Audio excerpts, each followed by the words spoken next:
Hi everybody, and welcome to the special Christmas edition of Around New Britain with Mayor Stewart. This is a show that updates you on the issues facing the city of New Britain. Of course, a big thank you to Nutmeg Television and the opportunity and assistance with bringing this program to you. If you happen to miss this episode on TV, or if you live outside of Nutmeg TV's viewing area, you can visit my YouTube channel for a complete video archive of Around New Britain with Mayor Stewart.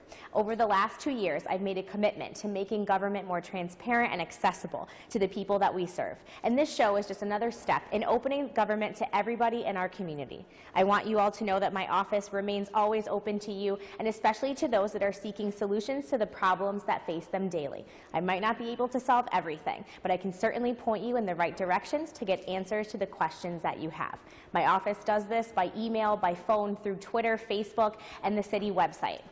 Great things are happening in the city of New Britain, from developments large and small, beautification projects, community events, and more. There's lots to share, and I hope my guests on this show provide you with a perspective into our great city that you can't get anywhere else. So I want to get started with our first segment, What's Happening in City Hall. The only council meeting that we have during the month of December is scheduled for Wednesday, December 9th. That meeting is in the council chambers on the second floor right here of City Hall. Public participation starts at 7 o'clock. The meeting will begin promptly at 7:30. Prior to that, we will be having two receptions, one honoring our local Iwo Jima veterans with a painting that's going to be on display on the second floor of City Hall here. Everybody's invited to be a part of that starting at 5:30, and then at 6:30 we'll be awarding some of our Parks and Recreation superstars some annual awards as well. For a complete and expanded list of commission meetings that are being held during the month of December, you can see the conclusion of this broadcast, where they will all be listed to you.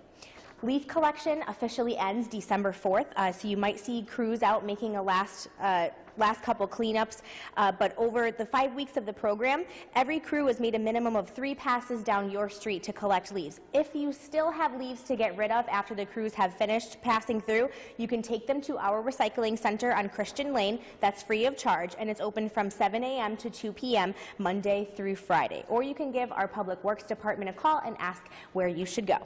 With the colder temperatures in sight, our construction season is wrapping up, although workers will continue over the next few weeks at Central Park to make sure it is ready for the public early next year. If you take a drive by, you'll see the new light fixtures that got put in. They're starting to look extremely beautiful. The improvements taking place on Broad Street will be wrapping up shortly. New curbing is being added to Broad Street between Horace and Silver Streets, and it'll be paved before the snow flies. Next construction season, the remainder of that street from Burritt to Silver Street will see continued improvements. Construction's moving along very quickly at the Dollar General on the corner of Arch and Shuttle Meadow. The framing is up, and the store is expected to open in early 2016. On December 7th, the State Historic Preservation Board will consider adding New Britain's downtown historic district to the National Register of Historic Places. I want to give a big thank you to Assistant CCSU History Professor Leah Glazier. I'm losing my Santa hat. I guess we're just going to lose it. For her class for spearheading this entire initiative. There are currently 3 other areas of the city on the National Historic Register, and that's the West End, Walnut Hill Park, and Central Park.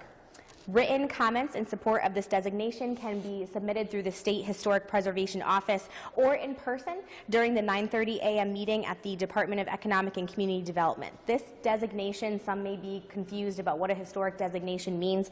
That would make projects eligible for federal planning, federal funding, tax credits, and many other benefits. So if you have any questions about the initiative, we'd be very happy to answer to them. You can contact the New Britain Downtown District at 229-0878. You may have heard over the last several weeks that we have a new baseball team coming to town, the New Britain Bees. Opening day is going to be on April 21st. I hope you will all be joining us there. So to get to know the team a little better, I'd like to introduce you to the former Rockhats Vice President, or President, all of it, all-encompassing, who led the franchise for 12 years. And he's now going to work with the New Britain Bees as a special advisor to the new owners to ensure their success. So, Bill, welcome to the show. Nice to see you again. Always a pleasure, Mayor. Thanks for having me. Yeah. I appreciate you having me on. Of course, and we're so great to welcome and so excited to welcome the Bees to the community. You know, how does it feel to be back in New Britain? You know, it just feels wonderful. You know, I was here for 12 years. It was 12 of the best years of my life. I love New Britain. I was born and brought up in a little town called Holyoke, Massachusetts. Not too far? Not too far away. And it's the same kind of culture and type of people that there are in New Britain. And I just fell in love with this city. And when I heard that this other team was moving my old team to Hartford, I had tears in my eyes. And I said, you know what? If I ever have the opportunity, I'm going to come back and try to make sure that the fans of New Britain and the greater New Britain community have a chance to see quality baseball. And of course, when Frank Bolton came down the pike, we had a conversation, and then you contributed so much on the city part to making this thing an effort. There was no way that I was going to stay out of it, so I'm delighted to be involved. You know, I think it was one of the first things that we talked about when the Atlantic League had announced that they were going to come and put a new team here. They said, you know, what's the best piece of advice you can give us? I said, bring back Bill Dowling. And I'm not saying that just so you know, but it's true. You know, so many people in our community have gotten to know you over the last 15 years. Right. You know, they have a big respect for you. They know that this is going to be a great product, especially when there's someone there that they know and they trust. Right. Now, attendance at the Rockhats was at an all-time high when you were in charge. You know, are you hoping that you can replicate that whole model here?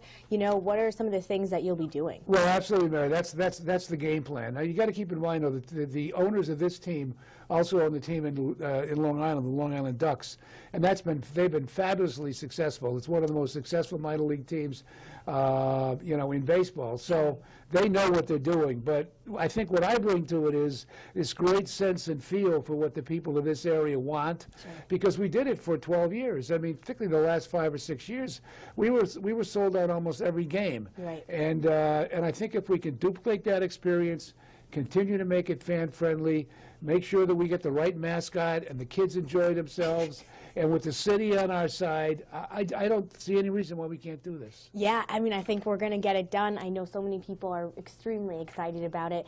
I mean, you want to tell everybody how we can get season tickets? I know they're on sale. Where can we buy them? Well, the best way to do it would be, you can do it 2 ways, really. You can go online at newbritain.nbbs.com. Right. Or you could come to City Hall. Obviously, we have a temporary office here until January 1st when we move into New Britain Stadium. And we have an office in room 108 in City Hall in New Britain. And you can come and get tickets here. It's always staffed. It's so great. Do you have merchandise, too? How can we get our New Britain Bees attire? We have it all. We've got this whole area covered, Mayor. You can do that by going. Right now, you can only get it online at newbritain.nbbs.com. Okay. Great Christmas presents. Fantastic Christmas present, and we hope that it will be available at New Britain Stadium and also at City Hall before the Christmas season. You know, we're going to be making some changes to the stadium, too, before you guys move in. The lease is up December 31st, so we'll be in action and fully functional there come the first of the year. You can find Bill there every day. Okay, well, yes. But, you know, we're going to be making some changes to this stadium. Anything that you'd like to talk about that we'll be doing? Well, I mean, I think for one thing you folks are doing, the city's doing is wonderful. I mean, it really needed to be refurbished, and I know there's going to be a paint job done on it, which will be great. You know, it's going to be cleaned up, and it's an aging actress that needs a little bit, needs some new jewels. Yeah. But it's like, you know, Gene Michael, the old Yankee manager, general manager, shortstop, used to call this place the Camden Yards of minor league baseball, and he's got it right, Mayor, because it's so cozy and so warm and so welcoming, and our goal is to continue that feeling and to make sure that we get people to come back to the stadium with this new team and to see all the changes that will be taking place. And we're so excited to do it. We're so excited to partner with you and the New Britain Bees organization. We're thrilled. I can't wait till April 21st You Thank know, you. I want to encourage everybody to come down and grab your season tickets, get your merchandise, find Bill, talk to him. He'll be out hustling everybody for sponsorships Always, and whatnot. always. You know, but thank you so much. I mean, anything else you'd like to add My before we pleasure. wrap? I just want to thank you once again for what you've done. You know, your daddy and I had a couple of clashes back in the day when your father was married. Nothing ever serious, but it was always done in the context of respect for each other. But we're coming at life sometimes from competing points of view, but never had a problem with them. And you know, the Stewart family's been great to the Rockettes, and you really have done, you know, wonderful things with this ballpark. And you're the reason, frankly, why baseball's been back in New Britain, and we thank you for that. Thank you. As I'm blushing, Bill, thank you so much for being our guest. My pleasure. Thank you so much. We'll see you all at the stadium starting April 21st for the inaugural season of the New Britain Bees. Thank you. Well, unfortunately, it's about that time of year again when we have to start thinking about snow. And if the last few winters are any indication, we are certainly in for a harsh one again this year. So I want to welcome to the show our Director of Public Works, Mark Moriarty, who's going to give us some winter tips and reminders for the season. Yay, it's our favorite. So, you know, I guess I'll start with asking you how the Public Works Department has been preparing for the winter. For most of the public, snow goes away. For us, we think about snow all year round. So we've been preparing for several months now, and especially the past couple months, just doing a lot of work, making sure our salt supplies are well stocked, vehicles all ready to go, equipment all ready to go, making sure our people are thinking about snow. We have some new drivers. We had to do special training for new drivers, but it's been busy a few months, actually, recently, just getting ready to even start thinking about snow. Right, so we think about snow all year round. When everyone's just starting to dread it now, but it's coming time for us to perform. Yep. You know, how many snow plows do we have that go on the roads? Well, we have a couple spares, but for just the streets operation, which is a pretty big operation, that's 170 miles of roads. We have 15 main routes that we do that with. And then also we have separate dead-end routes and complaint routes. But right, so there's 15 routes, and I want to take a second to show everybody that's watching. If you go online to our city website, can you see this back there behind the camera? Okay. If you go onto the city website, just like similar to what we do for the leaf collection, you can also see your snow route as well. So you can go on and take a look and see what area you fall in and where we'll be posting periodic updates on the city website where our crews are going to be out and, you know, how often we are and what we're doing, whether we're laying sand down or salt or whatever. But so this map is posted on newbritainct.gov under the Public Works tag. I'd encourage everybody to take a look at it. And we're doing something different this year with salt? a little bit. We're still using treated salt as our main mode of operation. Made that switch a couple years ago, but the product we're using this year is a little bit different than what we used in the past. This product, let's see if you could tell, it's actually a brown product. It actually looks like we're going back to sand. So people, when we put it out on the road, people might not. Can you see that? People might not actually understand that we are putting out salt. The product we've been using for the past several years is green in color. It was very evident when we put it out. But it's not really a big difference. It's we purchase salt from low bid, and this company was the low bid. Sure. The effectiveness is pretty much the same thing. Cool. All right, another big thing and common question that we get in my office, is it the responsibility of homeowners to do their sidewalks when it snows? It is. Right by city ordinance is responsibility of the homeowner to do your sidewalk. Under the ordinance, it says within 6 hours of daylight. We do suggest trying to wait till the last pass of our snowplow. So they don't bury your sidewalk. You have to do them multiple times, but by ordinance it is 6 hours. And one big consideration that's really been driven home the past couple of years as we've had bad snow, elementary schools, those kids have to walk up to a half mile. Right. And if you live within close proximity to elementary school, it's critical that you clear your sidewalk so kids can walk to school. You're right. So now also in addition to shoveling sidewalks and taking care of your own yard and your own property, you know, it's really important for residents to also move their cars during snowstorms too, especially when there's a parking ban. You know, we just don't throw parking bans on, you know, just to throw one on. You know, why is it so important for residents to get their cars off the roads? The parking bans, first of all, we only put a parking ban in place when we really need it. Right. Typically, I think we suggest it when there's 3 inches of snow forecasted or more. Yeah. But what happens if you don't? First, there's just some very narrow streets in the city, and some of our larger trucks just can't fit down the street. What happens if you don't move your car, and then after the fact you move your car? A lot of times at that point the snow hardens up, and it gets very difficult for us to move. And if we can move it after the storm, and we do push it, we end up pushing chunks of hard snow in front of somebody's driveway. Right. That's really inconvenient for them.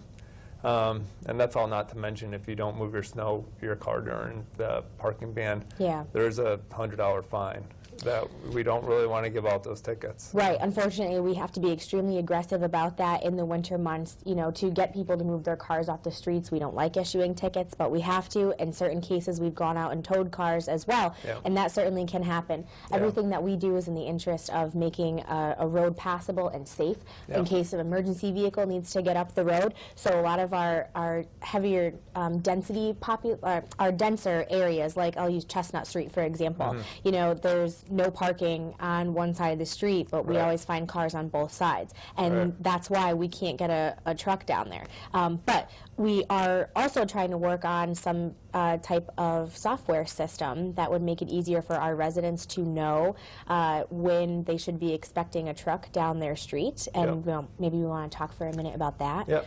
Making great progress on a snow GPS system. The system we're going with is RasTrack. That's also used by New York City. Yeah. It was an award-winning software by New York City for their snow package, so we're optimistic it's going to work well for us. So we're piloting that this year. We're testing it in-house. So we have the trucks that are getting outfitted, so we'll be able to see what's going on and then be able to figure out for next year what can we put on the city website. So everybody, you know, dreads, I go do my driveway and then the truck comes by and then it's like, what the heck did I bother for? So hopefully this will be able to help you at home and our residents be able to manage that a little more. Any other tips you'd like to add for people, you know, getting into the season? Let's say, if you can stay off the road, stay off the road. Yeah. That's one of the biggest ones. The less people are on the road, the easier it is for our guys to do their job. Stay home, be safe in a snowstorm. It's true. Don't venture out if you don't need to. And let's see.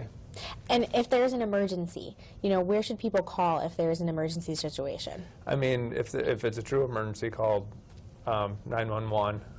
But people do call us with issues, just the main Public Works phone number, 3480.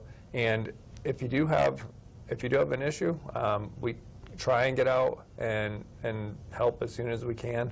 We're all over the place. There's this 13.4 square miles of city, like I said, 170 miles of road, another 13 miles of sidewalk.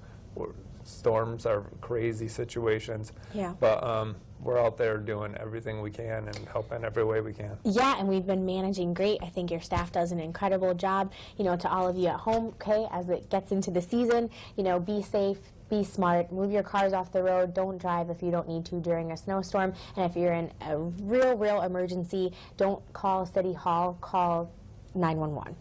So we hope for a safe winter season for everybody, and we're fingers crossed and praying for not that much snow. Right. So thank you for being on, Mark. No problem. Thank you so much. So that's about all the time we have for today, but before we close, there's a few events that we have going on in the city during the month of December that I would like to share with all of you as I wear my ugly Christmas sweater in honor of the season. A note that City Hall is going to be closed on December 25th, obviously, in observance of Christmas. And prior to the start of our council meeting on December 9th, I think I'd mentioned this earlier in the show, there's going to be a reception open to the public for the new Iwo Jima painting created by local artist Jerry McLaughlin Bosky that will hang in City Hall. That event is sponsored by the Hardware City Chapter 8 of the Disabled American Veterans, and it's on the second floor of City Hall right here. That's starting at 5:30 p.m. December 9th. The Madrigal Singers are having their annual Madrigal Feast at St. Maurice Church Parish on Whiteman Road. Tickets are $35 per person, and there will be performances on December 11th and December 12th. They both start at 7 p.m. It's a great show. I encourage all of you to go. You have to come out and hear a unique take on the sounds of the season December 19th at Trinity on Main from 3 to 4 during the New Britain Tuba Christmas Concert. The performance is free. You have an opportunity to ring the new year in at the New Britain Museum of American Art with music, dancing, drinks, and more. There is also an option to have a dinner in the galleries before the festivities. Tickets start at $50 at the museum's website. You can also give them a call at 229-0257. With winter already here, monetary donations are being accepted for the Warm the Children program, which over the last 10 years, they've donated coats and provided winter wear to close to over 1,000 local children in the city of New Britain. You can donate by contacting the New Britain Herald at 225-4601. Make sure you also contact your kids' elementary schools or middle schools and find out when their winter concerts will be. We have lots and lots of talented students performing between December 10th and December 23rd at our local schools. Also, we have lots of toy drives going on throughout the city, so in the spirit of giving, here's a few that you can participate in. On December 13th, the General Miglio and our City of New Britain Community Services Department are sponsoring a holiday event to which children can take a photo with Santa and get a local donated gift. To register a child, we're encouraging you to call 826-3366, and if you would like to donate a toy for this event, you can drop one off at the police department or at any fire station in the city. Also, between now and December 11th, you can drop off a toy at the Salvation Army, which is located at 78 Franklin Square. The toys will be distributed through service agencies to our children in need. I want to again thank Bill Dowling and Mark Moriarty for being my guests on the show today, and I'd like to thank all of you for watching and direct you to the bottom of the screen for our website, office number, and other ways to get more information about this show, or to just talk about the issues that affect you. I'd like to wish everybody a happy holidays and a very, very Merry Christmas. May you enjoy your time with your families and friends. And I hope to see you all back next year. That's right, 2016, for our next edition of Around New Britain with Mayor Stewart. We'll see you in 2016.